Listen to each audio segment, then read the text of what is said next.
إن الحمد لله نحمده ونستعينه ونستغفره ونعوذ بالله من شرور أنفسنا ومن سيئات أعمالنا من يهده الله فلا مضل له ومن يضلل فلا هادي له وأشهد أن لا إله إلا الله وحده لا شريك له وأشهد أن محمدا عبده ورسوله يا أيها الذين آمنوا اتقوا الله حق تقاته ولا تموتن إلا وأنتم مسلمون يا أيها الناس اتقوا ربكم الذي خلقكم من نفس واحدة وخلق منها زوجها وبث منهما رجالا كثيرا ونساء واتقوا الله الذي تساءلون به والأرحام إن الله كان عليكم رقيبا يا أيها الذين آمنوا اتقوا الله وقولوا قولا سديدا يصلح لكم أعمالكم ويغفر لكم ذنوبكم ومن يطع الله ورسوله فقد فاز فوزا عظيما وإن خير الكلام كلام الله وخير الهدي هدي محمد صلى الله عليه وسلم وإن شر الأمور محدثاتها وكل محدثة بدعة وكل بدعة ضلالة وكل ضلالة في النار أما بعد. Donc aujourd'hui, on est au cours numéro 12 dans la série des Durus de Kashf al-Shubuhat, l'explication du livre du Cheikh Mohammed ibn Abdul Wahhab par le Cheikh Zayd ibn Muhammad ibn Hadi al-Madkhali. Et donc, on continue là où on était arrivé la dernière fois et on va expliquer aujourd'hui des nouvelles Shubuhat des Mushrikeen, yani wa alaykum salam, qu'ils utilisent pour essayer de justifier le shirk qu'ils font. Et aujourd'hui, donc, on va commencer. Le cheikh Mohammed ibn Abdul Wahhab, il dit إذا تحققت أن الذين قاتلهم رسول الله صلى الله عليه وسلم أصح عقولا وأخف شركا من هؤلاء فاعلم أن لهؤلاء شبهة يوردونها على من ذكرنا أو على ما ذكرنا وهي من أعظم شبههم فأسغي بسمعك لجوابها وهي أنهم يقولون إن الذين نزل فيهم القرآن لا يشهدون أن لا إله إلا الله ويكذبون الرسول صلى الله عليه وسلم وينكرون البعث ويكذبون القرآن ويجعلونه سحرا ونحن نشهد أن لا إله إلا الله وأن محمدا رسول الله ونصدق القرآن ونؤمن بالبعث ونصلي ونصوم فكيف تجعلوننا مثل أولئك. Donc le cheikh il commence en mentionnant la prochaine shubha des mushrikeen, c'est une de leurs plus importantes shubha qu'ils utilisent pour défendre leur shirk et pour essayer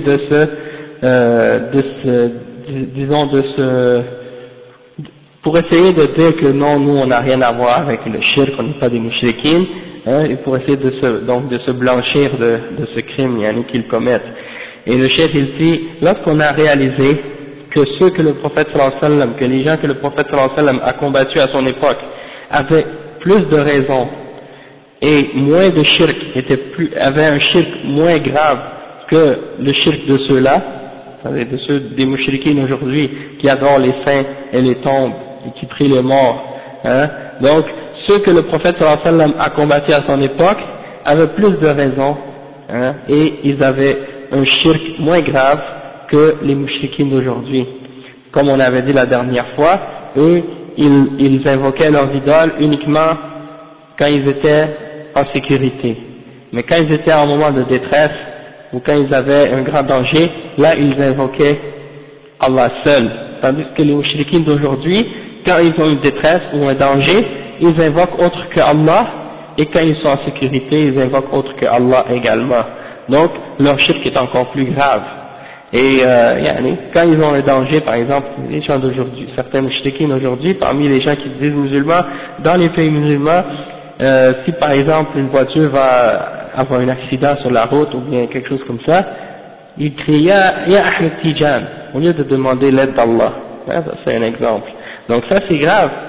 Et le cheikh il dit donc sache que ces gens-là, ils ont beaucoup de shubuhat, et parmi les shubuhat qu'ils ont, hein, on en a mentionné déjà plusieurs, mais une des plus grandes shubuhat qu'ils ont, c'est celle qu'on va mentionner maintenant. Alors porte bien attention et écoute attentivement à qu'est-ce qu'on va mentionner, et écoute bien et prépare-toi bien pour la réponse qui va venir, comment répondre à cette shubha. Le chef il dit que ces gens-là, ils disent le Coran est descendu au sujet des gens qui ne voulaient pas dire la ilaha illallah et qui traitaient le prophète sallallahu alayhi wa sallam de mensonge. Il disait, le prophète Mohammed sallallahu alayhi wa sallam, il disait c'est pas un prophète. Il disait que c'était un imposteur ou un magicien ou un menteur. Hein, il refusait de croire en lui. Il refusait de croire en la résurrection. Il ne croyait pas qu'on allait être ressuscité après la mort. Et il traitait le Coran de mensonge. Et il disait que c'était de la magie. Il disait, tandis que nous, les mouchriquins nous disent, tandis que nous, aujourd'hui, ceux qui adorent les saints et les tombes, parmi les musulmans, dans les pays musulmans aujourd'hui, ils disent, nous on témoigne de la ilaha illallah et de Muhammad Rasulullah. Donc on croit en la ilaha illallah et on lui dit, et on dit que Muhammad effectivement est un prophète d'Allah sallallahu alayhi wa sallam. Et on croit au Coran, on croit que c'est une révélation, et on croit également qu'il y a une résurrection après la mort. Hein? Et on prie, on fait la salat, et on fait le jeûne du Ramadan. Donc comment tu peux nous mettre avec ceux-là? Comment tu peux prétendre que nous on est avec ces gens-là qui font le shirk et qui adoraient les idoles au temps du prophète sallallahu alayhi wa sallam? Comment tu peux nous comparer à ceux-là? Donc là on va lire l'explication du Cheikh Zayd, qu'est-ce qu'il explique de ce passage-là, puis après on va lire la réponse à cette shubha, comment le Cheikh a répondu à cet argument-là. Donc le Cheikh Zayd il dit Alhamdulillah wa salatu wa salam ala Rasulillah wa ala alihi wa sahbihi wa man ihtada bihudah amma ba'd. ففي هذا المقطع بيان وتفصيل لحجج القرآن وحجج السنة الصحيحة وحجج الراسخين في العلم الذين احتجوا بها على من أدلوا بالشبهات الفاسدة من أجل أن يبرروا شركهم وبدعهم وضلالهم.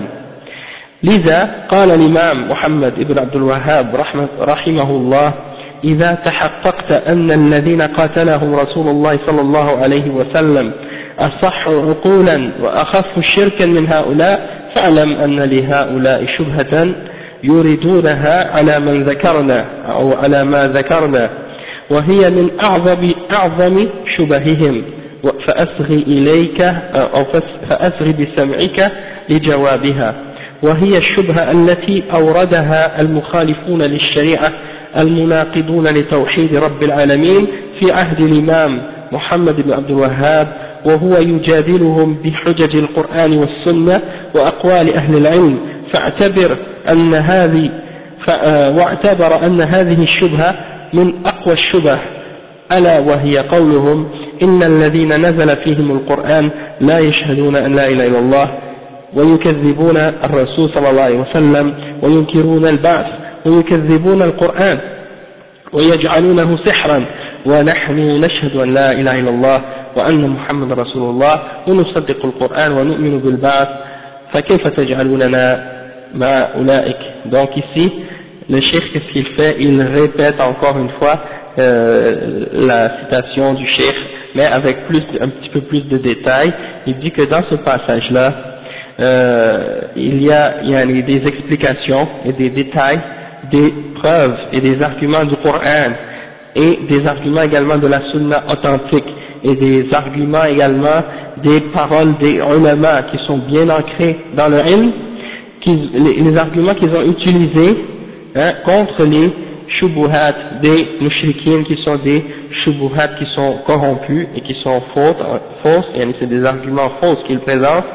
Et ils ont présenté ces arguments-là pour essayer de justifier le shirk et les bid'ah et l'égarement qu'ils font.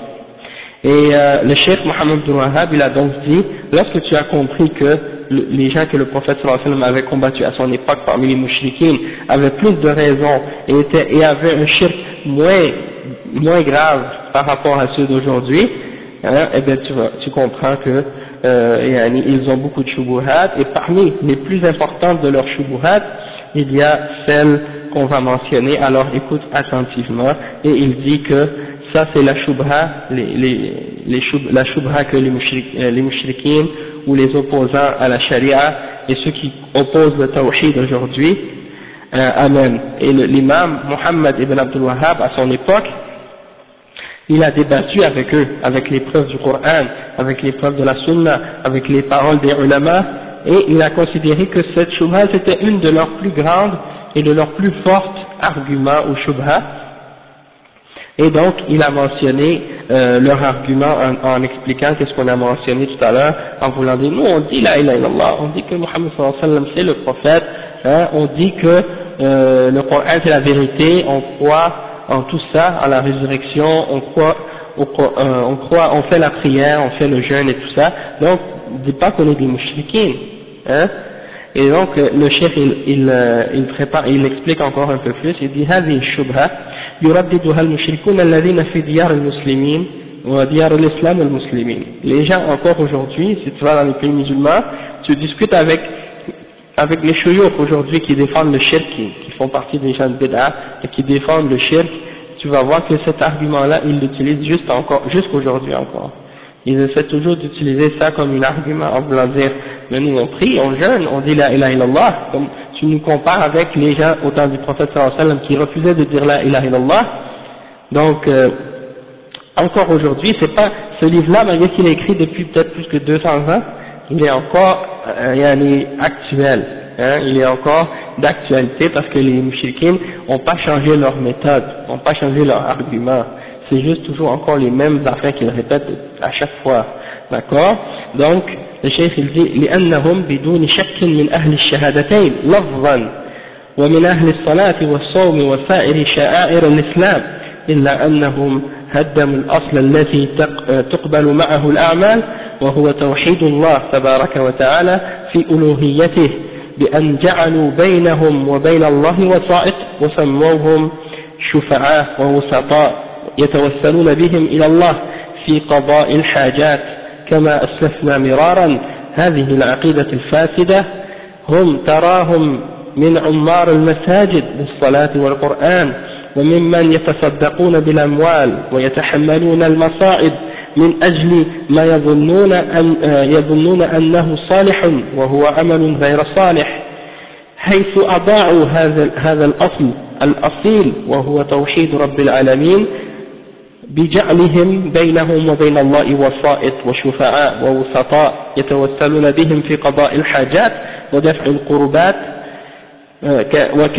وكشف الهم والغم وإنجاب الولد وجلب الرزق وما إلى ذلك مما لا يطلب إلا من الله عز وجل، ويطلبون من الله بدون واسطة وبدون أن تذهب إلى قبر فلان أو نحو ذلك من المعبودات التي تختلف باختلاف الزمان والمكان، لأن الله عز وجل لا يحتاج إلى واسطة في التوجه إليه بالعبادات أو الطلب، ولا يحتاج إلى واسطة لأنه علام الغيوب، وبأنه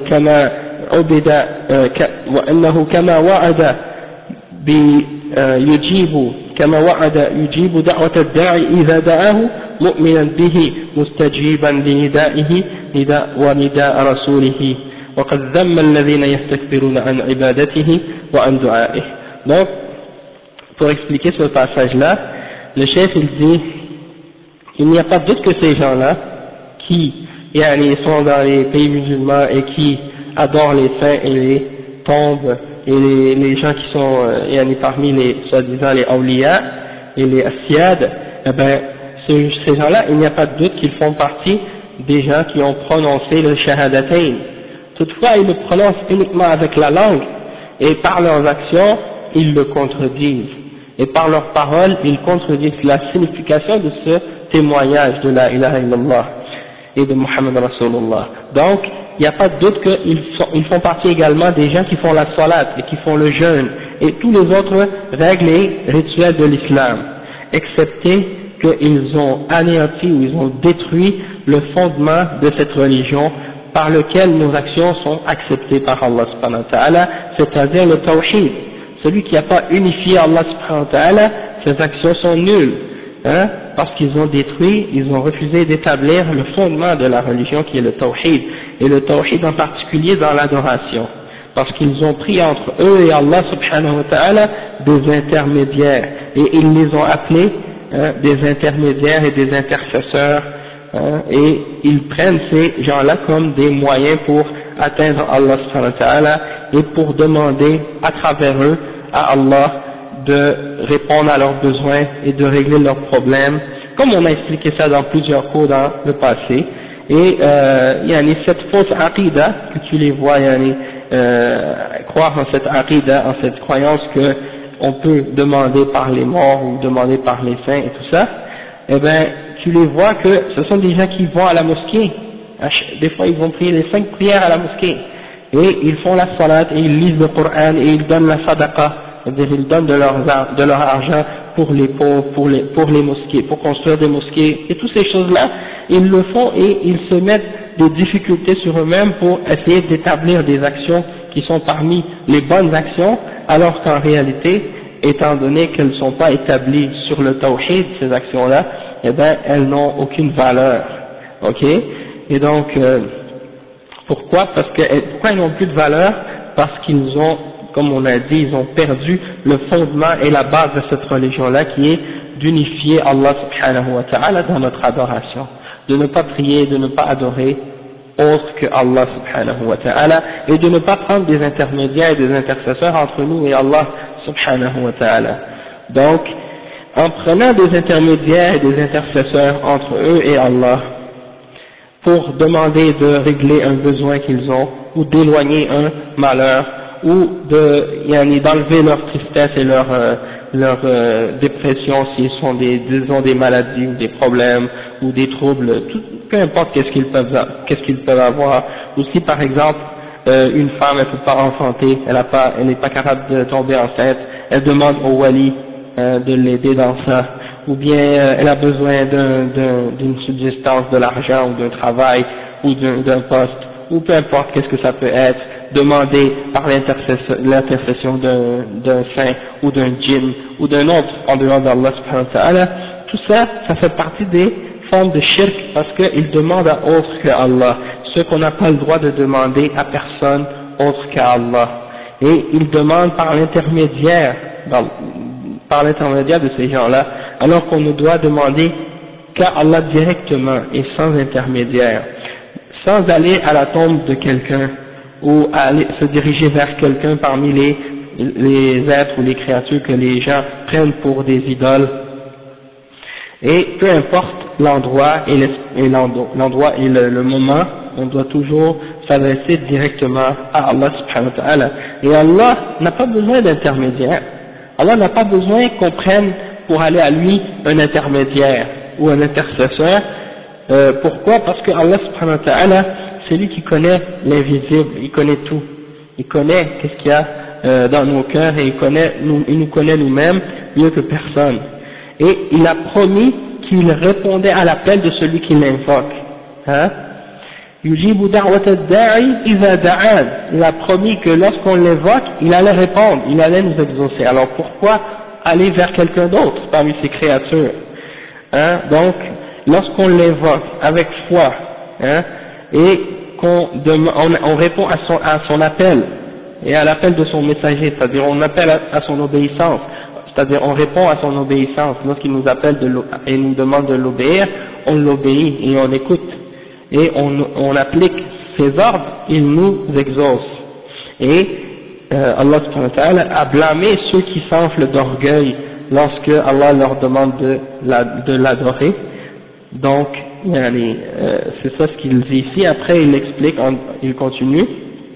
Il dit إذن فالأصل الأصيل الذي إذا حققه المكلفون نحو نجوا من عذاب الله وظفروا بثوابه هو توحيد الله تبارك وتعالى بجميع أنواع التوحيد الثلاثة: الألوهية والربوبية والأسماء والصفات. ولا يكفي هذا حتى يبرأ الموحد من الشرك والمشركين حتى لا يكون لله شريك يركن إليه ويعظمه ويرضى عنه ويحبه بل لا بد من الخلوص من الشرك فلا يستقيم توحيد عبد حتى يتبرأ من شرك أو من شرك المشركين وكفر الكافرين وأفعالهم. Il dit donc, on peut comprendre que le fondement fondamental de cette religion, que lorsque qu'un musulman l'a mis en application et l'a réalisé, il sera sauvé du châtiment d'Allah et il sera récompensé par sa récompense, c'est-à-dire par le paradis. C'est quoi ce fondement-là? C'est le tawhid d'Allah subhanahu wa ta'ala, c'est-à-dire l'unicité d'Allah subhanahu wa ta'ala. Et d'unifier Allah par toutes les catégories de tawhid, les trois catégories de tawhid qu'on connaît, qu'on a étudié plusieurs fois, c'est-à-dire tawhid al-uluhiyya, le tawhid ou l'unicité d'Allah dans l'adoration, tawhid al-rububiyya, le tawhid ou l'unicité d'Allah dans la souveraineté d'Allah, c'est-à-dire de croire que c'est uniquement Allah qui est le créateur, qui est le maître, qui est le pourvoyeur, et qui fait vivre et mourir et qui contrôle tout dans l'univers, c'est uniquement Allah qui a ça, et qui est Ar-Rabb. Ok, donc ça c'est le deuxième tawhid. Ensuite, le troisième tawhid, c'est tawhid al-asma' wa sifat, c'est-à-dire de croire que les noms et les meilleurs noms et les plus beaux noms appartiennent à Allah seul, et les attributs d'Allah subhanahu wa ta'ala, on lui attribue les choses qu'il s'est donné, les attributs qu'il s'est donné lui-même, ainsi que son messager. On croit en ces attributs-là tels qu'il s'est décrit dans sa révélation, on les accepte tels quels, et on croit que ce sont des attributs de perfection, et en même temps on ne donne à personne et à aucune des créatures d'Allah des attributs d'Allah, et on ne donne pas non plus à Allah des attributs de sa création. Donc ça c'est le tawhid al-asma wa sifat en résumé.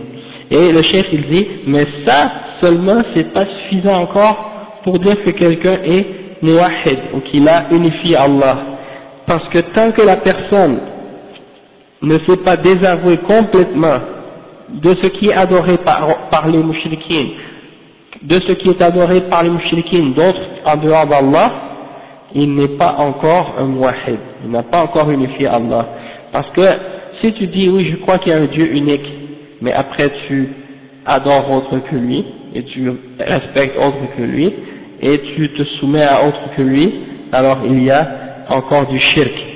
Et donc le cheikh il dit c'est ça, il dit que il faut te désavouer complètement du shirk et des mushrikin pour que Allah seul soit celui que tu adores et que tu ne t'appuies pas sur personne en dehors que lui et que tu n'exaltes personne en dehors que lui et que tu ne sois satisfait et que tu n'aimes personne en dehors de lui et que tu te purifies de toute forme de shirk. Et donc le tawhid ne peut pas être établi dans un serviteur tant qu'il ne s'est pas désavoué de ce que les mushrikines adorent et de ce que les kuffars font de shirk et de kufr eux-mêmes dans leurs actions et dans leurs croyances et dans leurs paroles. Et il dit ensuite وعلى هذا أن شبهة هؤلاء المشركين باطلة بكونهم يصلون ويصومون وأن أهل مكة كانوا لا يصلون ولا يصومون ولا يقرون بالقرآن ولا بالرسول عليه الصلاة والسلام وهؤلاء يقرون إلا أنهم مع إقرارهم بهذه الأشياء ما حققوا توحيد الألوهية وإنما جعلوا بينهم وبين الله وسائط فمهما اعترفوا بربوبية الله ومهما حصل منهم من تصديق للرسول صلى الله عليه وسلم وهم يجعلون بينهم وبين الله وسائط يغلون فيهم غلوا تجاوزوا فيه الحد فإنه لا يقبل منهم ما ذكر من الشهادة لله عز وجل بالوحدانية بدون تطبيقها وتحقيقها ولا تقبل منهم الشهادة للرسول صلى الله عليه وسلم التي هدموها ولا يقبل منهم الصلاة والصوم والإيمان بالبعث والزكاة ونحو ذلك كل ذلك لا ينفعهم حتى يحققوا أصل الدين وقاعدته ألا وهو التوحيد بجميع أنواعه ويتبرؤون من الشرك والمشركين وكافة أعمالهم المضادة لشريعة الإسلام. Il dit donc, selon, on voit que la shubha de ces mushrikines là, elle est complètement fausse, elle est complètement nulle. Pourquoi? Parce que même s'ils jeûnent, même s'ils font le jeûne, même s'ils font la prière, toutefois, et ils disent que les gens de la Mecque, ils ne priaient pas et ils ne jeûnaient pas et ils ne croyaient pas au Coran ni au messager sallallahu alayhi wa sallam, tandis que eux ils prient et ils jeûnent et ils font la prière et ils croient au messager et au Coran. Toutefois, le fait qu'ils ont cru en toutes ces choses-là puis qu'ils ont appliqué toutes ces choses-là, sans avoir établi et réalisé le tawhid dans l'adoration d'Allah subhanahu wa ta'ala, et qu'ils ont pris entre eux et Allah des intercesseurs et des intermédiaires, alors peu importe comment ils aient reconnu l'unicité d'Allah dans le fait qu'il a tout créé, qu'il est maître de toutes choses, et peu importe qu'ils aient reconnu la véracité du messager d'Allah, alors que eux ils continuent à donner ou de mettre entre eux et Allah des intermédiaires et d'exagérer à leur sujet, c'est-à-dire qu'ils dépassent la limite au sujet de ceux qu'ils ont pris comme des intermédiaires et ils les adorent en dehors d'Allah subhanahu wa ta'ala. Donc, à cause de tout ça, c'est comme si en réalité ils ont fait une contradiction, ils ont contredit leur témoignage. Ils ont dit la ilaha illallah, ils ont dit Muhammad Rasulullah, ils ont dit on croit à toutes ces choses-là, puis ils sont venus par la suite faire le contraire de ce que ce shahada signifie. Donc leur shahada ne sera pas accepté. Leur shahada de dire qu'ils croient que Allah est le seul créateur et qu'il est unique, ça ne sera pas accepté tant qu'ils ne l'ont pas appliqué et réalisé dans son sens et dans sa signification, dans l'adoration, et qu'ils n'ont pas adoré Allah seul.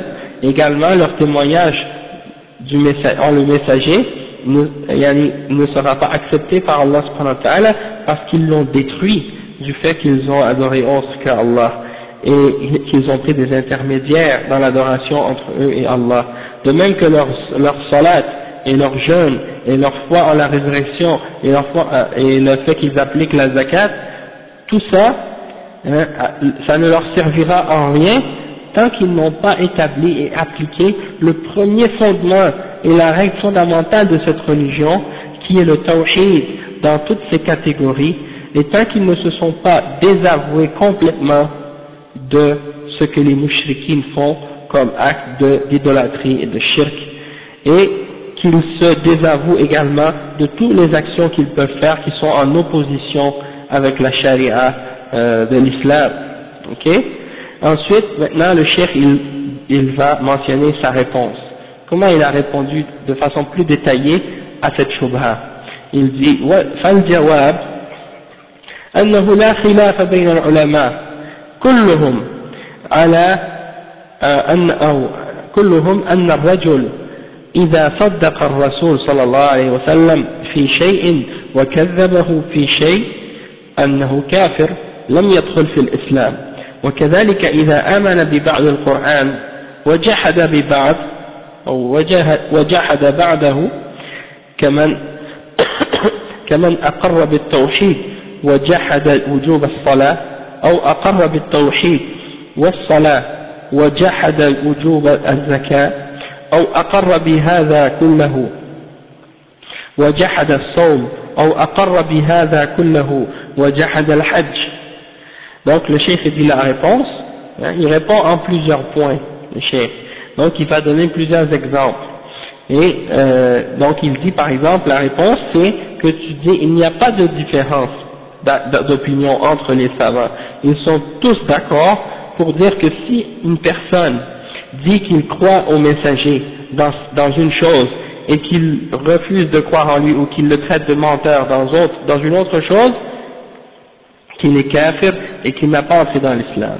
C'est comme si tu dis, oui, je crois au prophète Mohammed sallallahu alayhi wa sallam quand il nous dit qu'il y a une résurrection, mais je ne crois pas au prophète quand il dit que, par exemple, il faut prier 5 fois par jour.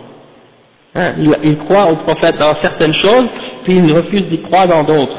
Il est kafir, même s'il dit la ilaha illallah, même s'il dit Muhammad Rasulullah. Hein? Et il donne d'autres exemples encore. Il dit donc même si si quelqu'un croit en certaines parties du Coran et rejette d'autres parties, comme celui qui dit je crois au tawhid mais je refuse la salat, ou je crois en le tawhid et je crois en la salat mais je refuse et je rejette l'obligation de la zakat, ou je crois en tout mais je rejette le jeûne, ou bien je crois en tout mais je refuse de croire au hajj, que c'est obligatoire. Celui qui fait ça, il est kafir. Tu ne peux pas croire en quelque chose puis rejeter l'autre. Hein? Donc même si tu dis, je dis la ilaha illallah, je dis Muhammad Rasulullah, et je crois en tout, en la résurrection, au Coran et tout ça, sauf en la zakat. Hein? Ça c'est un exemple, ça c'est kufr. Et le cheikh il dit, وَلَمَّا لَمْ يَنْقَدْ أناس في زمن النبي صلى الله عليه وسلم للحج أنزل الله في حقهم ولله على الناس حج البيت من استطاع إليه سبيلا ومن كفر فإن الله غني عن العالمين ومن أقر بهذا كله وجحد البعث كفر بالإجماع وحل دمه وماله كما قال جل وعلا إن الذين يكفرون بالله ورسله ويريدون أن يفرقوا بين الله ورسله ويقولون نؤمن ببعض ونكفر ببعض ويريدون أن يتخذوا بين ذلك سبيلا أولئك هم الكافرون حقا وأعتدنا للكافرين عذابا مهينا. Donc le cheikh il dit que lorsque des gens au temps du prophète sallallahu alayhi wa sallam ont refusé de se soumettre à l'ordre du hajj, au temps du prophète sallallahu alayhi wa sallam, Allah a fait descendre à leur sujet un verset dans Surat Ali Imran, le verset 97, qui dit « Et les gens doivent faire le hajj vers la maison, c'est-à-dire à Mecca, pour ceux qui ont la capacité de le faire. Et celui qui rejette ou qui refuse de croire, eh bien, Allah est, disons qu'il peut se passer de tout l'univers, c'est-à-dire il est rani, c'est-à-dire il est riche, dans le sens qu'il se suffit à lui-même et qu'il n'a pas besoin de rien dans l'univers. Donc le kufr des mécréants, la mécréance des mécréants ne lui nuit en rien. Dans ce sens-là, il n'a pas besoin de rien. Et donc c'est pour dire que le fait que quelqu'un refuse de croire en l'obligation du hajj, c'est un acte de kufr. Hein, si tu refuses de croire en son obligation. Et donc il dit que celui qui, par la suite il dit, celui qui accepte de croire en tout l'islam, mais qui refuse de croire en la résurrection, il est mécréant selon le consensus des savants de l'islam. Et son sang et ses biens sont halal. Comme Allah il dit dans un autre verset, c'est le verset 150 et 151 dans Surat An-Nisa, il dit ceux qui refusent de croire en Allah et en ses messagers, et qui veulent faire une distinction entre la foi en Allah et la foi en ses messagers, et qui disent nous on croit en certains d'entre eux et on rejette certains d'entre eux, et qui veulent prendre un chemin entre ces deux chemins-là. Hein? Ceux-là sont les vrais mécréants. Ulaika humul kafiruna haqqa. En vérité, ceux-là sont les mécréants, et nous avons préparé pour les mécréants un dur châtiment ou un châtiment humiliant ou avilissant. Et donc, ça prouve que quelqu'un ne peut pas dire je crois en une partie des prophètes et je rejette un, ou je rejette deux, ou je rejette plusieurs parmi les prophètes. Si tu crois en un, tu dois croire en tous. Ok? Et que celui qui commence à faire des sélections, il dit je crois en lui, mais je crois pas en lui, celui-là c'est un kafir, peu importe. Même s'il a dit la ilaha illallah, même s'il a dit Muhammad Rasulullah. Après le cheikh il dit فإذا كان الله قد صرح في كتابه أن من آمن ببعض وكفر ببعض فهو الكافر حقا وأنه يستحق ما ذكر زالت الشبهة وهذه هي التي ذكرها بعض أهل الأحساء في كتابه الذي أرسل إلينا. ويقال أيضا إن كنت تقر أن من صدق الرسول صلى الله عليه وسلم في كل شيء وجحد وجوب الصلاة أنه كافر حلال الدم والمال بالإجماع فكذلك إذا أقر بكل شيء إلا البعث.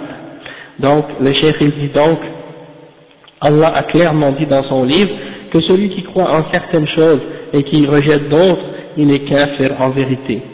Donc il mérite ce qui a été mentionné. Et donc la shubha, leur argument qu'ils utilisent pour justifier le shirk qu'ils font, eh bien on voit clairement que cette shubha elle est fausse et on l'a complètement détruit avec ces preuves-là. Et ça c'est des choses il dit que certains parmi les gens de la ville de Ahsa à l'époque avaient écrit cette shubha-là dans un livre qu'ils avaient envoyé au chef pour essayer de lui répondre au sujet du tawhid. Et donc le chef a répondu à celui-là avec ces arguments-là qu'il vient de mentionner. Et le chef il dit ensuite, wa alaykum salam wa rahmatullahi wa barakatuh, il dit, et on peut également lui dire, on peut également dire, si toi tu crois, et tu es d'accord et tu crois en ce que le prophète sallallahu alayhi wa sallam a dit en entier, et que tu rejettes l'obligation de la prière, non, si tu crois et tu es d'accord pour dire que celui qui croit au messager et en tout ce qu'il a dit, excepté en l'obligation de la prière est kafir, et que son sang est halal ainsi que c'est bien selon le consensus, alors tu dois également donc en fait qu'est-ce qu'il dit ici, c'est ça, il dit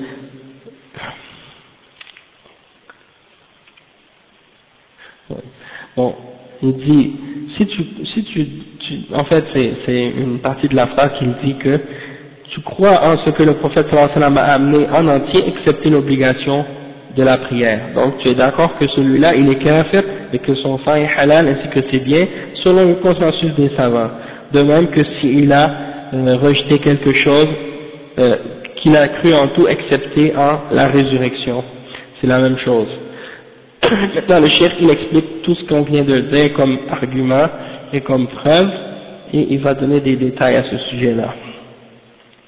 Il dit ومن جملة ما رد به عليهم الشيخ محمد بن عبد الوهاب رحمه الله, parce qu'à l'époque Muhammad Abdul Wahhab, quand il appelait au tawhid et quand il a commencé, sa da'wa a commencé à se répandre dans la région de l'Arabie et tout ça, il y a plein de gens de bid'ah qui ont commencé à essayer de réfuter Cheikh Muhammad Abdul Wahhab, puis à lui lancer plein de shubuhat, et commençait à essayer de contrer son message et sa da'wa. Et donc ce livre-là, Kashf Shubuhat, il a été écrit pour répondre à ces arguments-là que ces gens-là lançaient aux gens, pour clarifier les choses.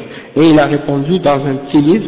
Ce livre-là, il est vraiment petit et puis il est simple. Là, nous, on lit le sharh qui vient avec pour détailler plus, mais sinon, le livre, c'est un petit livre. Mais même si on l'avait lu sans le sharh, c'est assez clair pour qu'on soit capable de comprendre les détails de ce que ça signifie tout ça. Toutefois là, maintenant il explique, il dit que ça fait partie des exemples comment le cheikh a répondu aux arguments de ces gens-là qui faisaient le shirk à son époque. Il dit إنه لا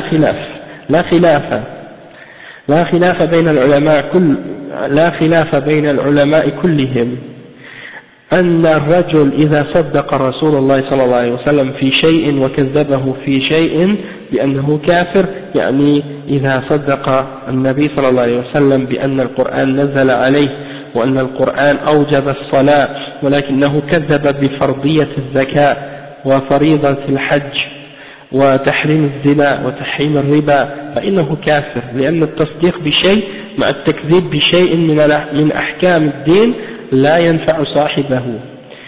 أي من كذب بشيء ثابت عن الله أو عن رسول الله صلى الله عليه وسلم فهو كافر, وإن صلى وإن صام وإن زكى وإن حج وإن فعل ما فعل إن الله عز وجل فرض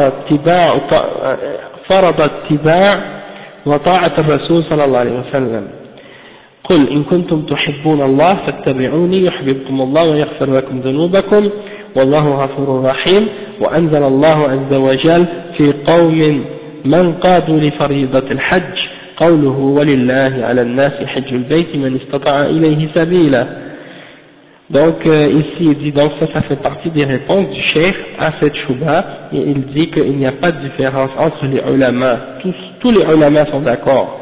Quand on dit tous les ulama, on parle depuis les sahaba, les tabi'in, et les tabi'in, et tous ceux qui ont suivi jusqu'à aujourd'hui. Ça veut dire depuis 1400 ans, hein, tous les ulama de l'islam sont tous d'accord pour dire que si un musulman croit au prophète sallallahu alayhi wa sallam en certaines choses qu'il a dit et qu'il refuse de croire en d'autres parmi les choses qu'il a enseignées, qu'il est kafir.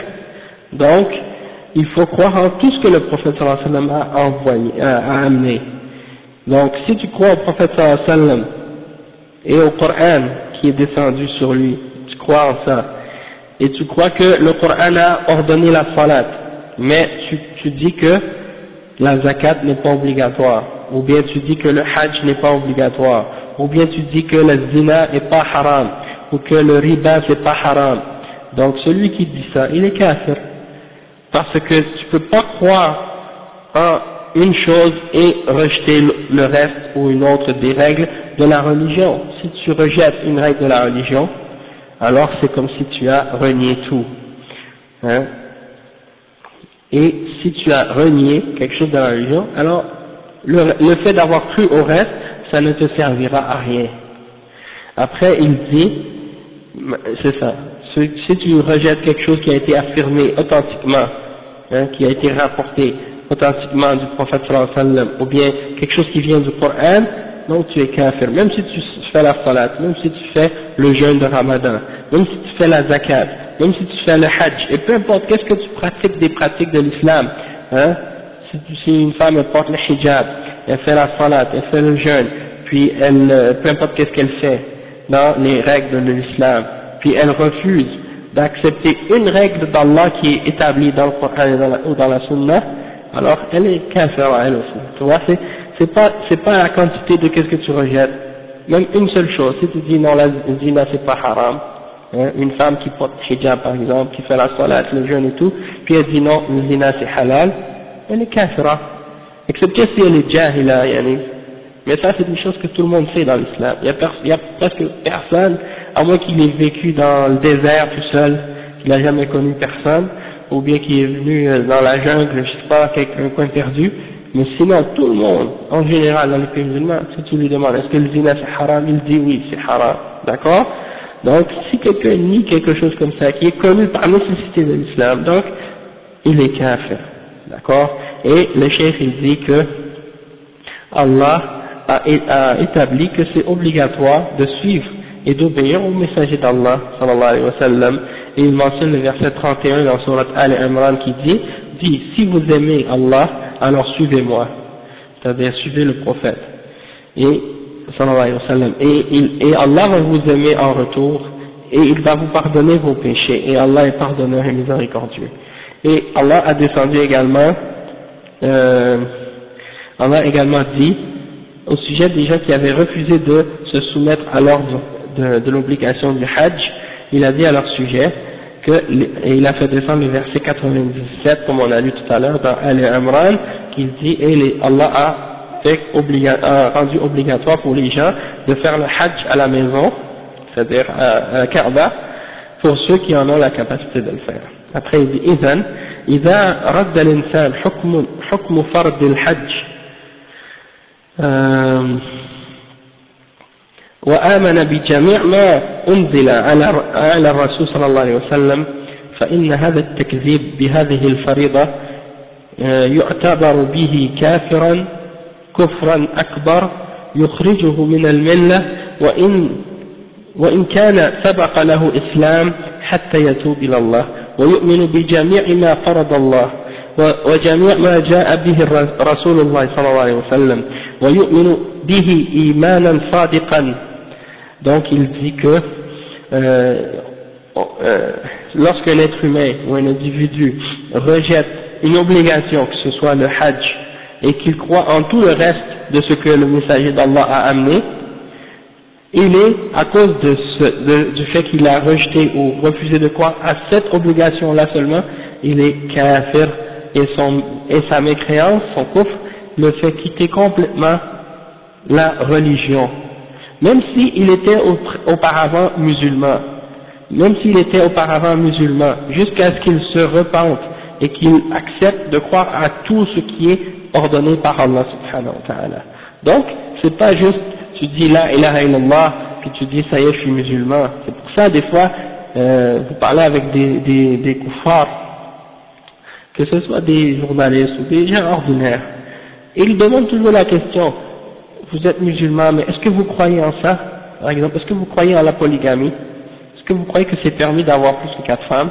Et là, tu vois, il y a des musulmans qui disent, ben non, aujourd'hui, ça existe plus, ça, ces choses-là, c'est pas bon, on n'applique plus ça, on est dans l'an 2007, maintenant on est moderne, et puis on croit plus en ces choses-là.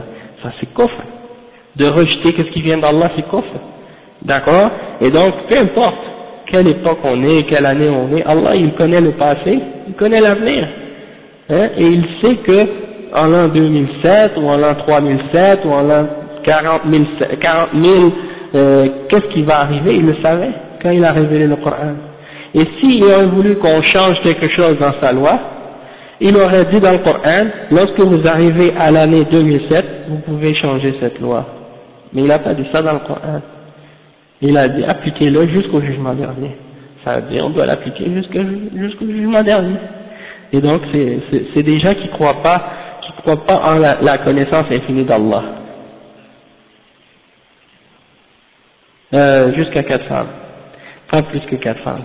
Donc, en fait, c'est 4 femmes ou bien des esclaves. Omam malakat aymanukum, comme le Coran dit. Donc c'est ça. Qu'est-ce que je voulais dire? Oui, c'est ça. Donc, ça c'est l'exemple. Tu peux pas croire en certaines choses puis rejeter le reste. Quand des gens te demandent des questions de ce genre, tu te dis, moi je suis musulman. Hein? Si quelqu'un te pose une question, tu te dis, moi je suis musulman. Et en tant que musulman, c'est écrit dans le Coran de croire en ça. Et donc, je ne peux pas contredire ce que mon Dieu me dit et ce que le prophète sallallahu alayhi wa sallam m'a commandé de respecter. Hein?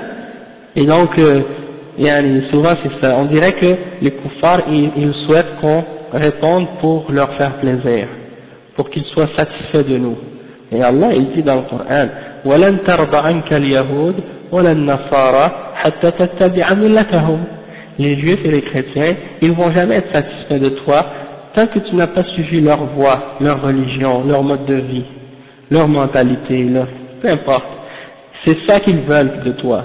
Quand tu leur réponds de la façon qu'ils aiment, ils sont contents. Ah, ça y est, toi t'es correct, toi t'es bon. Ouais, toi t'es intégré. Mais si tu leur dis, je crois en ce que mon Dieu a dit, là ils sont pas contents. Là, ils te traitent de tous les noms. Ils t'insultent par tous les titres qu'ils peuvent trouver pour te critiquer. Donc, alhamdulillah, radina billahi rabban, wa bil islami dinan, wa bi Muhammadin sallallahu alayhi wa sallam rasulan. On a été satisfait de l'islam comme religion, de l'islam comme religion, de Allah comme Seigneur, de l'islam comme religion et du prophète Muhammad sallallahu alayhi wa sallam comme messager. Et donc, on est satisfait de ça, alhamdulillah. Et donc, la personne qui a rejeté quelque chose de la religion de cette façon, il doit revenir à Allah et faire sa repentance et accepter tout ce que Allah a ordonné. Après, il dit وَجَمِعْ مَا جَاءَ بِهِ رَسُولُ اللَّهِ صلى الله عليه وسلم يؤمن به إيمانا صادقا وهذا لا يلتبس بمن يفعل شيئا من المعاصي يقترفها وهو مؤمن أو يؤمن بأنها معاصي كمن يتعامل بالربا مثلا أو يتكاسل في أداء فريضة الحج عند القدرة والاستطاعة أو يقع في جريمة الزنا فإن هذه تعتبر معاصي لا يكفر بها فاعلها، وإنما يكون بها عاصيا وفاسقا، ولو استباحها استباحة عمل لا استباحة اعتقاد، وهو يعلم بأنها حرام وأن الفريضة واجبة، إلا أنه قصر في بعض الفرائض ووقع في بعض المحرمات، فإنه لا يكون كافرا وإنما يكون عاصيا طالما هو موحد وغير واقع فيما يخرجه من دائرة الإسلام. Ça c'est un point important ici que le cheikh mentionne. Il dit que tu dois croire en tout ce qui vient d'Allah et tout ce qui vient du messager d'une foi sincère de ton cœur. Et toutefois, il ne faut pas se mélanger au sujet de la personne, par exemple, qui fait des péchés, tout en croyant que ce sont des péchés. Par exemple, on a mentionné l'exemple de celui qui dit, qui rejette l'obligation du hajj, ou qui rejette l'obligation de la salat, ou qui rejette l'obligation de la zakat. Wa alaykum salam. Et on a dit qu'il est kafir. Et on a parlé de celui qui rejette l'interdiction de la zina, ou l'interdiction du riba, ou de l'alcool, ou des choses comme ça, ou qui nie l'obligation du hijab. On a dit que ces gens-là sont des kuffars. Mais celui qui boit de l'alcool, ou qui fait le zina, tant qu'il reconnaît que ce qu'il fait est un péché, il n'est pas kafir. Hein? Et celui qui fait pas le hajj, qui fait pas par exemple la salat, bon là il y a une différence d'opinion. Il y en a qui disent celui qui fait pas la salat il est kafir. Il y en a d'autres ulama qui disent celui qui fait pas la salat il est pas kafir, mais il est dans le péché. S'il nie, il est kafir. S'il ne le nie pas, mais qu'il ne la fait pas, il n'est pas kafir. Bon, il y a différence d'opinion là-dessus. Et celui qui dit par exemple, il a la capacité de faire le hajj aujourd'hui, il a l'argent, il a tout ce qu'il faut, il est en santé, puis là c'est la période du hajj, puis il le retarde, hein, il n'est pas kafir, tant qu'il reconnaît que c'est obligatoire et qu'il fait un péché de le négliger de même, de cette façon-là. Mais là, il faut bien faire la différence, hein, entre celui qui nie et celui qui le nie juste par action mais non par croyance. D'accord? C'est ça que les cheikhs expliquent. Donc, par exemple, la personne qui dit « moi je ne bois pas d'alcool hein, », elle ne boit pas d'alcool, mais elle croit que c'est halal. Elle est kafir, même si elle ne boit pas. Hein. Celui qui fait le zina, celui qui ne fait pas le zina, il dit « non, moi je ne fais pas le zina », mais il dit que c'est halal de le faire. Il est kafir, même s'il ne le fait pas. La femme qui dit « moi je porte le hijab, mais ce n'est pas obligatoire », alors qu'elle a lu les preuves, elle le sait, elle est kafira, même si elle le porte. Ou celui qui prie, ou qui fait le hajj, ou qui fait le jeûne, puis qui dit non, c'est pas obligatoire de le faire, il est kafir. Donc c'est la question de l'aqidah, la croyance. Ça c'est une nuance qui est très importante à comprendre. Et donc, si tu vois un musulman qui fait un péché, si tu vois un musulman qui fait un péché, ça ne veut pas dire qu'il est kafir. Il est musulman, sauf qu'il est pécheur. C'est un pécheur. Sauf qu'il n'a pas rendu ce péché-là halal, il est toujours musulman. Sauf que c'est un musulman avec une foi faible. Ok? C'est un musulman avec une foi faible et on doit l'appeler à se repentir, à faire tawbah et demander pardon à Allah subhanahu wa ta'ala pour le péché qu'il fait. Toutefois, il reste toujours dans l'islam. Il ne sort pas de l'islam parce qu'il a désobéi. C'est ça la différence entre Ahl Sunnah wal Jama'a et les Khawarij. Les Khawarij, eux, ils disent celui qui fait un grand péché, il est kafir, il sort de l'islam, il n'est plus musulman. Hein? Même s'il dit que c'est un péché. Ça c'est des extrémistes, des gens qui ont dépassé la limite de l'islam, du manhaj de la sunnah. D'accord? Donc on a expliqué ça. Maintenant on va continuer le texte. Le cheikh il dit وكذلك لو جحد وجوب صوم رمضان لا يجحد إلا هذا وصدق بذلك كله ولا تختلف المذاهب فيه وقد نطق به القرآن كما قدمنا فمعلوم أن التوحيد هو أعظم فريضة جاء بها النبي صلى الله عليه وسلم وهو أعظم من الصلاة والزكاة والصوم والحج فكيف إذا جحد الإنسان شيئا من هذه الأمور كفر ولو عمل بكل ما جاء به الرسول صلى الله عليه وسلم وإذا جحد التوحيد الذي هو دين الرسل كلهم لا يكفر سبحان الله ما أعجب هذا الجهل. Donc le cheikh il dit ici, il dit si quelqu'un renie l'obligation du jeûne du Ramadan hein, et qu'il croit en tout ce qui est obligatoire dans l'islam et tout ce qui est dans le Coran et dans la Sunna excepté le jeûne du Ramadan, il dit je ne crois pas au jeûne du Ramadan, alors il est kafir même si il dit qu'il croit en tout le reste. Il n'y a pas de différence entre les ulama à ce sujet-là. Et le Coran a mentionné ça, comme on l'a mentionné tout à l'heure, et il n'y a pas de doute que le tawhid c'est la plus grande obligation que le prophète sallallahu alayhi wa sallam a amené. Il n'y a pas plus important comme ordre et comme commandement qui vient d'Allah que le tawhid. D'accord? Et c'est plus grand comme commandement que le commandement pour faire la salat, ou la zakat, ou le jeûne, ou le hajj. Alors, comment quelqu'un peut dire que celui qui rejette ces choses-là, qui rejette la prière, le zakat, le jeûne et le hajj, il est kafir parce qu'il a renié ces choses-là, même si il agit et qu'il applique tout ce que le prophète sallallahu alayhi wa sallam a commandé, mais que s'il rejette le tawhid, qui est la base de la religion de tous les prophètes, il n'a pas mécru. Hein?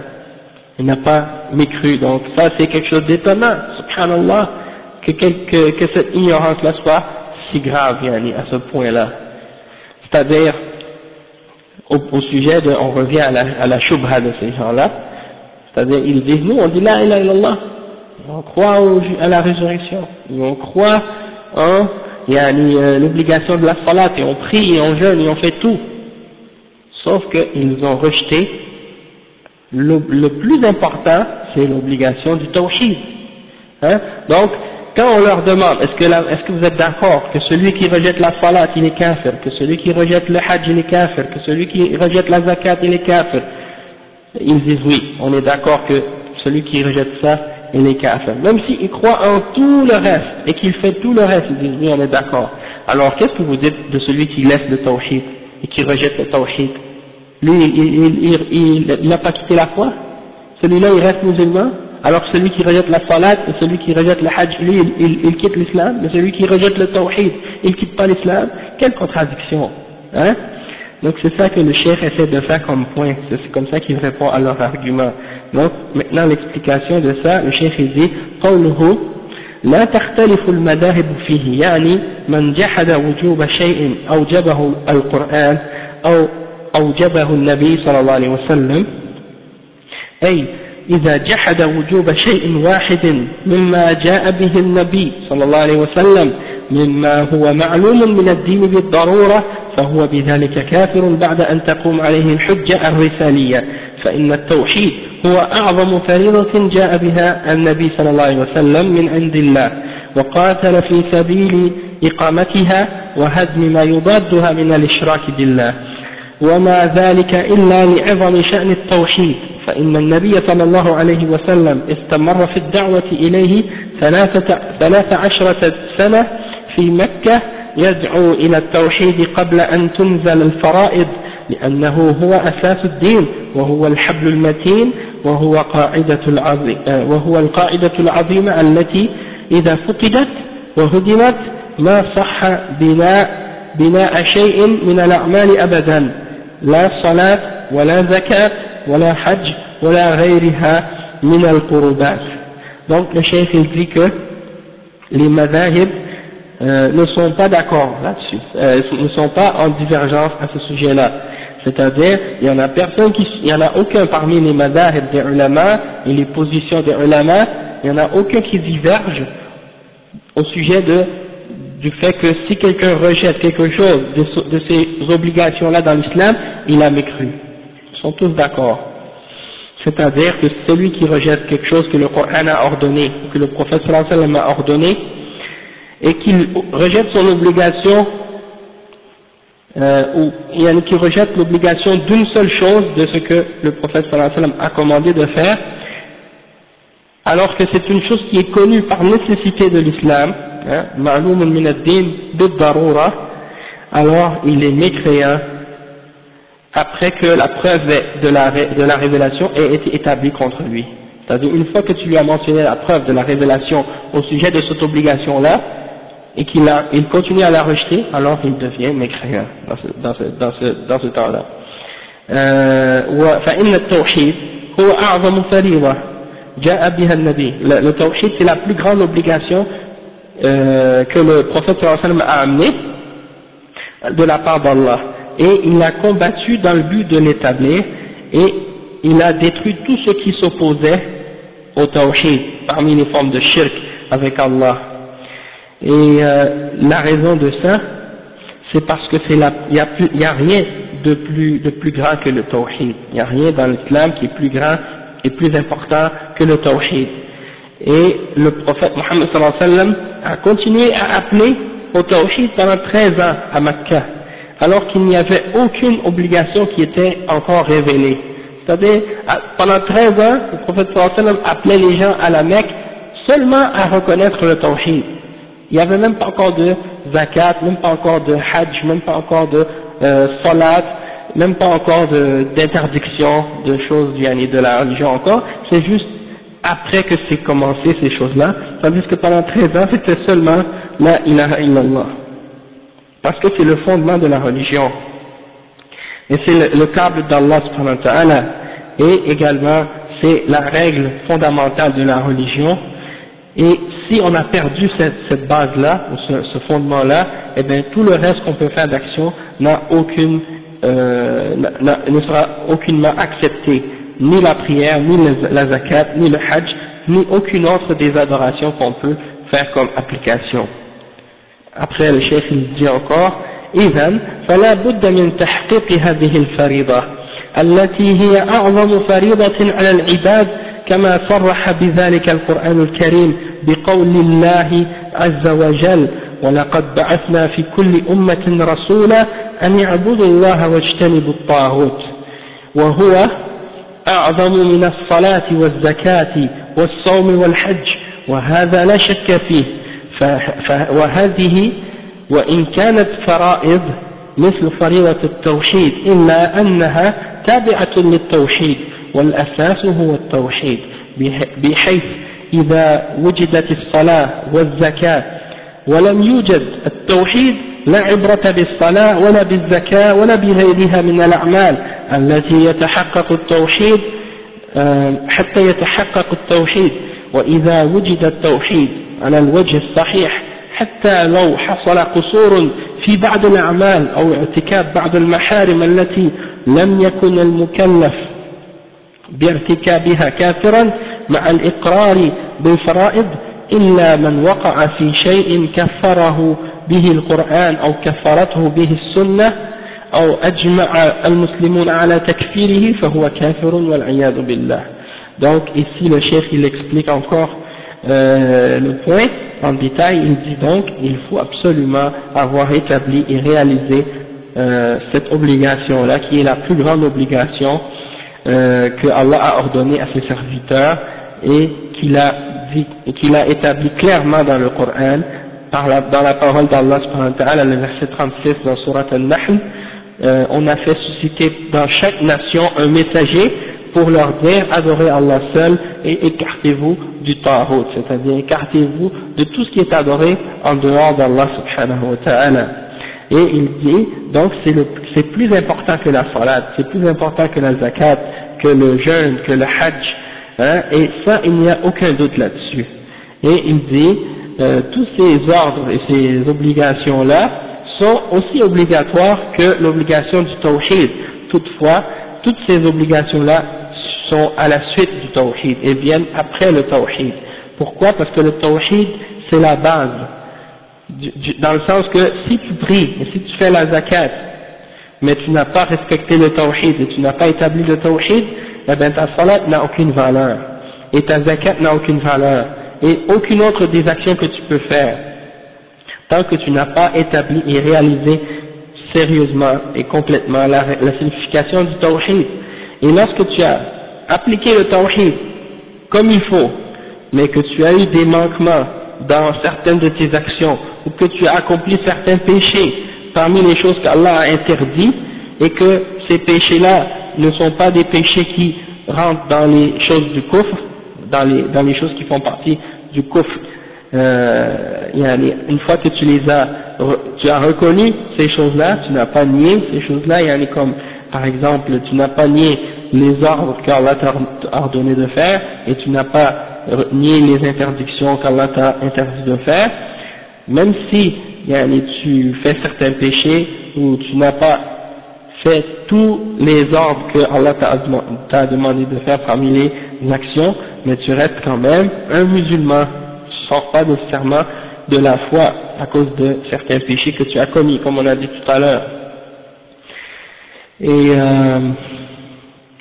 il dit que excepté si quelqu'un par exemple a fait quelque chose qui est mentionné dans le Coran comme étant kufr, comme par exemple quelqu'un qui s'est moqué de la religion, qui s'est moqué de quelque chose qui a rapport avec l'islam, le prophète, la sunna, quelque chose comme ça c'est kufr, al-istihza bil-din, kufr. Ou bien quelqu'un par exemple qui a rabaissé le Coran, qui a marché dessus, ou qui l'a jeté dans la poubelle, ou bien qui s'est moqué du Coran, celui-là il est kafir, même s'il prie, même s'il jeûne, d'autres choses de ce genre. Ou bien qui fait une action comme qui se prosterne à une idole, ou qui fait des doigts pour autre qu'Allah, ou des choses comme ça, comme on a dit tout à l'heure. Donc s'il y a quelque chose qui prouve dans le Coran, dans la sunna, et dans l'ijma, dans le consensus des ulama, des ulama, que cette chose-là est kufr, alors dans ce cas c'est sûr que c'est autre chose, celui-là sera considéré comme étant un kafir, et qu'Allah nous en protège.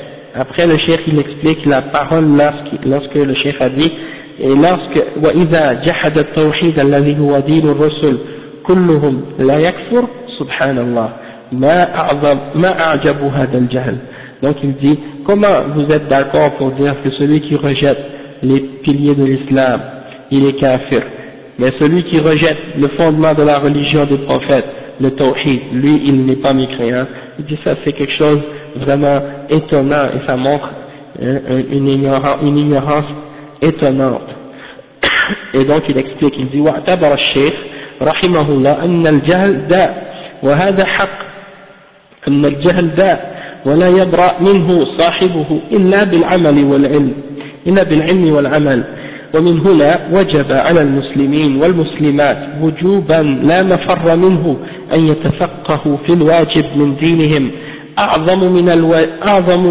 وأعظم الواجبات أن يحققوا توحيد رب العالمين، وأن يتبرؤوا من شرك المشركين أجمعين، ثم يقيموا الفرائض التي كلفهم الله بها، ويبتعدوا عن المحارم التي حرمها الله تبارك وتعالى عليهم. وطريق ذلك سؤال أهل العلم والجلوس في حلقات العلم في أي مقر وفي أي مكان، سواء كان في المساجد أو في دور العلم المعدة لنشره، وكالمدارس الليلية والنهارية.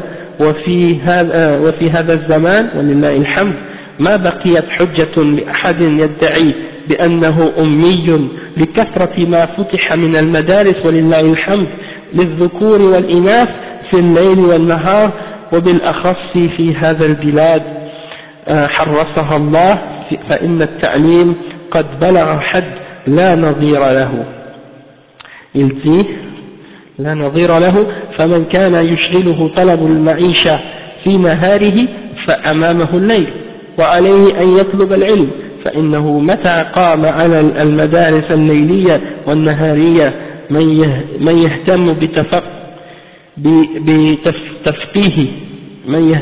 بتفقيه الناس في دينهم، فإنهم يحققون مراد الله تبارك وتعالى منهم بتوحيده وإقامة فرائضه واجتناب محارمه، هذا واجب المسلمين. Il dit donc que le cheikh Muhammad ibn Abdul Wahhab, il a considéré l'ignorance comme étant une maladie, hein, comme une maladie. Et il dit que ça c'est vrai, et qu'il n'y a pas de doute là-dessus. Et c'est une maladie que tout le monde doit se guérir de cette maladie, par la connaissance et par l'action, par la pratique. Et ça c'est une obligation pour tous les musulmans, hommes et femmes. Et c'est une obligation dont tu ne peux pas t'enfuir.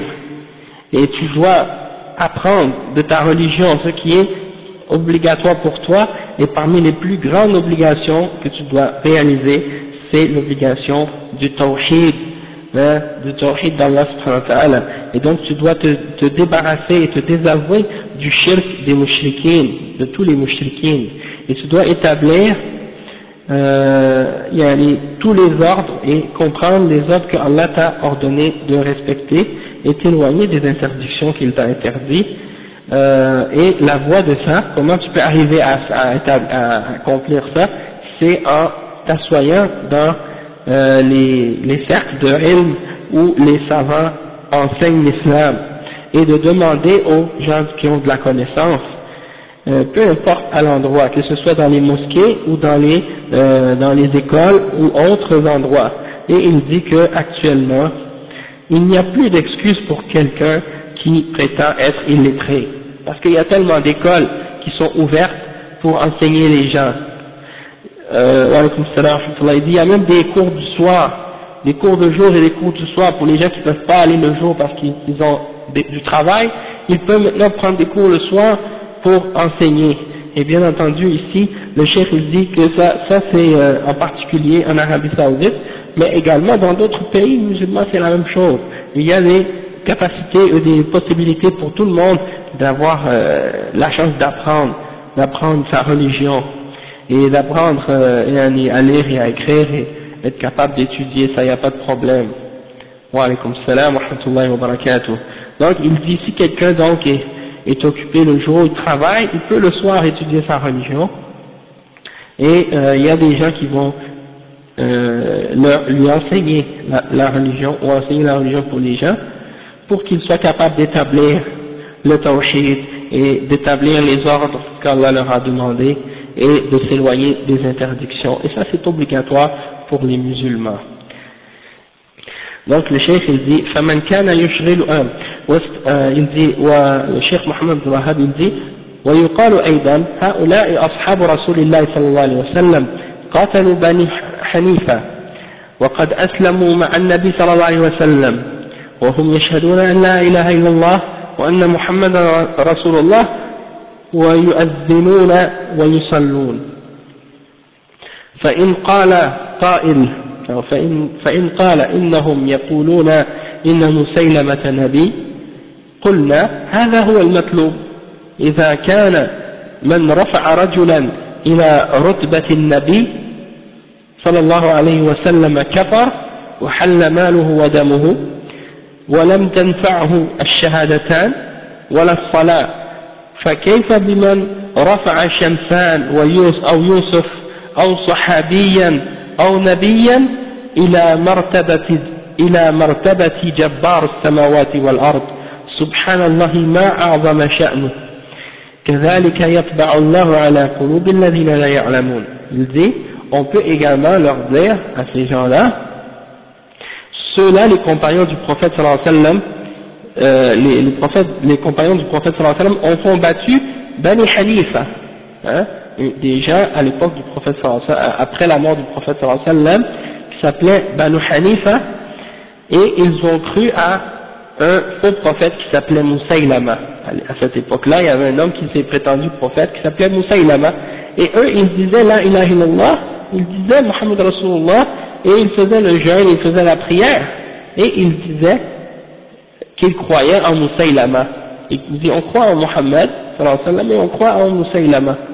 Donc il dit وقد أسلموا مع النبي صلى الله عليه وسلم, ils se sont soumis avec le prophète صلى الله عليه وسلم, ils disaient la ilaha illallah Muhammad Rasulullah, ils faisaient l'adhan, ils faisaient la salat, et si ils répondent, c'est-à-dire si les mouchriquins, les gens qui adorent les saints et les tombes aujourd'hui, si ils disent ouais mais ceux-là ils croyaient en Musaylama, ils disaient qu'il était un prophète, c'est-à-dire nous on n'est pas comme ça, nous on ne dit pas qu'il y a un autre prophète.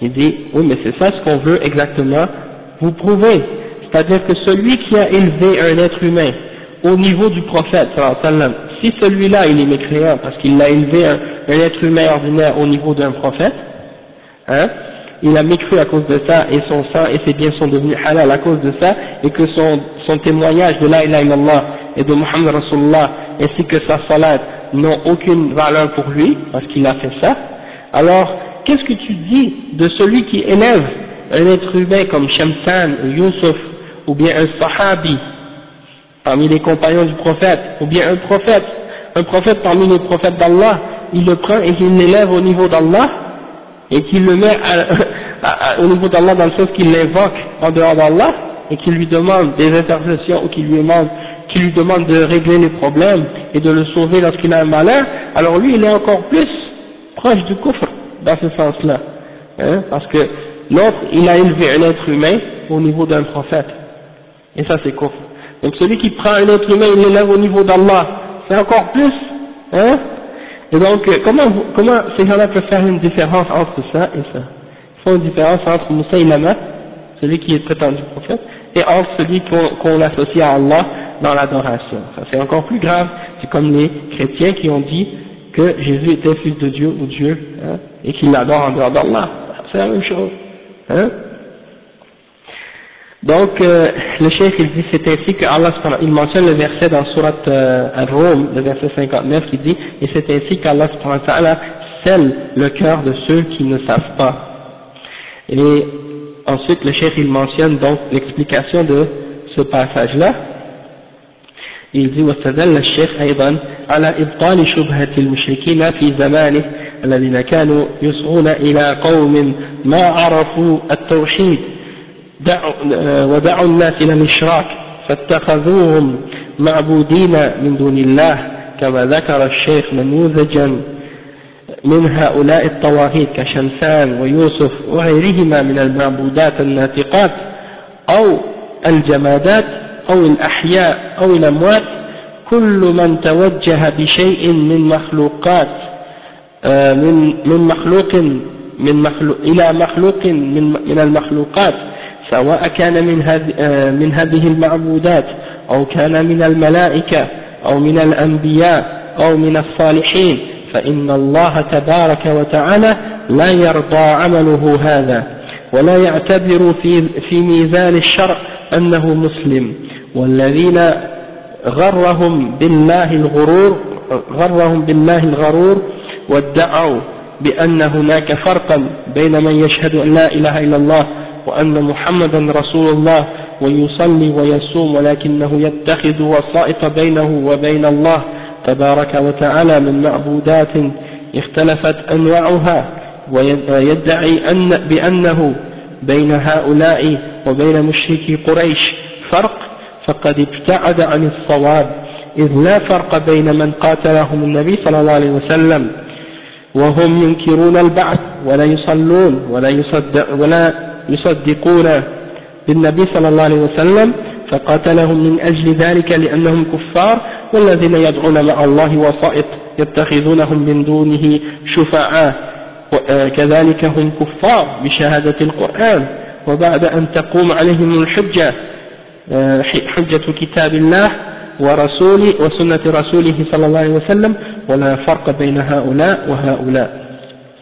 Donc on arrive ici au cœur de l'argument puis de la réponse de cette shubha, c'est-à-dire que il dit, le cheikh il a mentionné ça comme preuve pour détruire la shubha des mushrikines dans notre époque, ceux qui permettent aux gens qui n'ont pas connu le tawhid d'invoquer des hommes en dehors d'Allah et de les prendre comme des intermédiaires, hein, entre eux et Allah.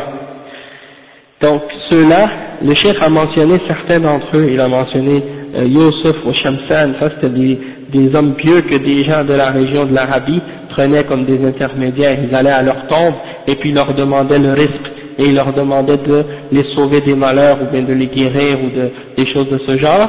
Eh bien, il a mentionné cela. Il a mentionné également d'autres parmi les idoles ou les gens que les hommes pieux que les gens prennent comme des idoles ou comme des divinités en dehors d'Allah subhanahu wa ta'ala, en leur offrant des forme d'adoration, peu importe que ce soit des êtres vivants ou des matières inertes comme des morceaux de bois ou des morceaux de roche qu'ils ont sculptés, ou bien que ce soit des arbres, ou bien que ce soit des choses vivantes ou mortes, ou des animaux, peu importe qu'est-ce que les gens vers quoi les hommes se tournent parmi les créatures, et bien toutes ces choses-là, peu importe que ce soit des anges ou des prophètes ou des hommes pieux, Allah subhanahu wa ta'ala n'accepte pas l'action de celui qui adore ou prend ces intermédiaires-là en dehors d'Allah subhanahu wa ta'ala.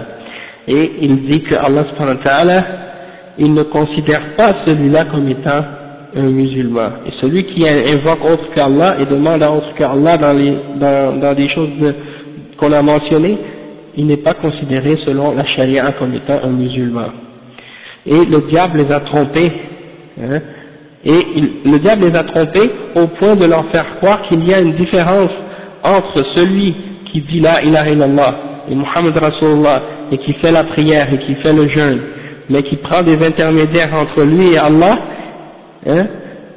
et qu'il les invoque et qu'il leur offre des formes d'adoration, et qu'il y a une différence entre ceux-là et ceux qui étaient des mouchriquines à l'époque du prophète sallallahu alayhi wa sallam, parmi les mouchriquines de Quraysh. Donc, c'est-à-dire, eux, ils vont à la tombe d'un homme qui est pieux, qui est mort, et ils vont lui demander de l'aide. Ils lui disent par exemple, Ya Abdul Qadir, Al-Jilani, ou bien Ya Tijan, ou bien un autre parmi les salihin, soi-disant salihin, peu importe qui il peut être, ils vont à sa tombe et ils égorgent à sa tombe, ou bien ils font le tawaf, ils lui demandent de l'aide, ils caressent sa tombe, comme aussi qu'est-ce que les chiites font à Najaf et à Karbala et dans d'autres villes, c'est ça leur religion. Et d'autres aussi parmi les soufis qui vont dans les tombes des saints, des awliya ou des asiyad, que ce soit en Afrique de l'Est ou en Afrique du Nord, en Afrique de l'Ouest, ou que ce soit à l'Est, ou que ce soit en Asie, en Afrique, au Moyen-Orient, partout dans les pays musulmans, il y a des gens qui ont ces croyances-là et qui pratiquent ces choses-là. Et donc, eux, ils prétendent, ils disent, nous, on dit la ilaha illallah, on dit Muhammad Rasulullah, on fait la salat, on fait la zakat, on fait tout ça. Et les mouchriquines de Quraysh, eux, ils disaient, on ne croit pas en Allah, on ne croit pas, par exemple, il y en a certains qui disaient, on ne croit pas au prophète, il y en a qui disaient, sallallahu alayhi wa sallam, il y en a qui disaient, on ne croit pas à la résurrection, et ils ne faisaient pas la salat, ils ne faisaient pas la zakat, etc. Donc, il y a une différence entre eux et nous, c'est ça qu'ils essaient de faire, et ils essaient de distinguer entre eux, ceux qui adorent les saints aujourd'hui, parmi les musulmans, ou ceux qui se disent musulmans, et ceux qui étaient à l'époque du prophète sallallahu alayhi wa sallam et que le prophète sallallahu alayhi wa sallam a combattu. Et donc le cheikh il dit, il n'y a aucune différence entre les gens que le prophète sallallahu alayhi wa sallam a combattu parmi les mouchriquines, qui niaient la résurrection et qui ne faisaient pas la salat et qui ne faisaient pas de sadaqa et qui ne croyaient pas au prophète Muhammad sallallahu alayhi wa sallam. Et Allah il dit, le prophète sallallahu alayhi wa sallam les a combattus à cause de ça, parce que ce sont des kuffars. Et il n'y a pas de différence entre ceux-là et ceux qui prennent des intermédiaires entre eux et Allah et qui les invoquent en dehors d'Allah et qui disent que ce sont des intermédiaires ou des intercesseurs. Ceux-là aussi sont des kuffars selon les preuves du Coran et le témoignage du Coran. Et une fois que la preuve est établie contre eux, la preuve du Coran et la preuve de la Sunna est établie contre eux, il n'y a aucune différence entre ceux-là et les autres. Les deux sont des mouchriquins, les deux sont des kuffars, la même chose. Même si ils disent la ilaha illallah. C'est-à-dire, c'est pas juste que tu dises la ilaha illallah, et il faut que tu l'appliques ce témoignage. C'est pas juste une parole que tu prononces avec ta bouche, sans comprendre qu'est-ce qu'elle signifie, et sans appliquer sa signification. Ok? Si tu dis à un perroquet de dire la ilaha illallah, il va répéter la ilaha illallah. Ça veut rien dire. S'il n'a pas compris, s'il n'a pas appliqué, s'il n'a pas appris sa signification, tu dis à quelqu'un, n'importe qui, un hindou, un chrétien, tu dis la ilaha illallah, puis après tu vois le lendemain, il continue à aller à l'église prier, se mettre à genoux devant Jésus, devant Marie et devant le prêtre. Tu dis, mais hier tu as dit la ilaha illallah. Je dis, oui, mais ça veut rien dire, je peux quand même continuer à prier, puis à me mettre à genoux devant les idoles et la croix et devant Marie devant le prêtre et devant les saints, tu dis, oui, mais t'as pas compris ce que ça veut dire, la ilaha illallah. Parce que si tu avais compris la ilaha illallah, ça veut dire, tu dois rien adorer, excepté Allah. Tu dois rien invoquer, excepté Allah. Tu dois pas mettre ton espoir et ta confiance en rien, excepté Allah. Donc le fait que tu demandes à un être humain, ou à un saint, ou à un autre, ça vient en contradiction avec la ilaha illallah. Donc ça veut dire que tu n'as pas compris. Et là tu n'as pas appliqué. Donc tu n'es pas musulman, tant que tu n'as pas rejeté toutes ces choses-là, et que tu n'as pas cru uniquement à Allah, et que tu n'étais pas tourné vers Allah seul. Hein, c'est ça que ça veut dire, la ilaha illallah. Donc on va s'arrêter ici.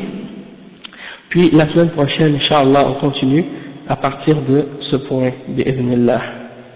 سبحانك اللهم وبحمدك أشهد أن لا إله إلا أنت أستغفرك وأتوب إليك وفيكم بارك